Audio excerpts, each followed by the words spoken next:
Let's talk about diuretics, the water pills that help the body say, bye-bye extra fluid. Now, why do we even care about that? Because less fluid means less pressure in those blood vessels, and that helps lower blood pressure, reduce swelling, and take the load off the heart.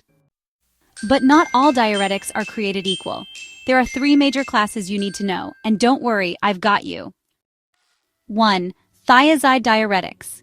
Think hydrochlorothiazide, also called HCTZ. These are your go-to for long-term blood pressure control. They work in the distal convoluted tubule of the kidney and help you pee out sodium and water. But they also make you lose potassium. Here's a nurse tip for you. Watch out for hypokalemia. It's super important to teach patients to eat potassium-rich foods like bananas and spinach, unless, of course, they're also on a potassium-sparing diuretic. Now let's talk about loop diuretics. Furosemide, or Lasix, is the big name here. This one works fast and strong in the loop of Henle, and honestly, it makes patients pee like crazy. It's often used for things like heart failure or pulmonary edema.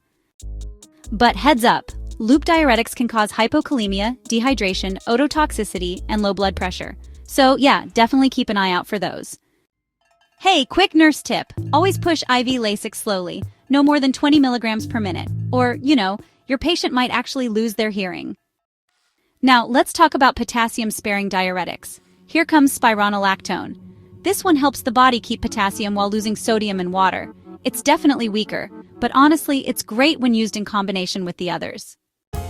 But be careful. Too much potassium can cause hyperkalemia, and that's a big problem for the heart. Nurse tip: avoid potassium supplements or salt substitutes when a patient's on these. Quick recap. Thiazides are first line for blood pressure, but they make you lose potassium. Loops are strong and fast, and you lose a lot of potassium with those. Potassium-sparing diuretics help you save the potassium, but you can definitely overdo it. And that's your diuretic rundown. Simplified. Remember, know your labs, monitor that intake and output, and don't forget to teach responsibly.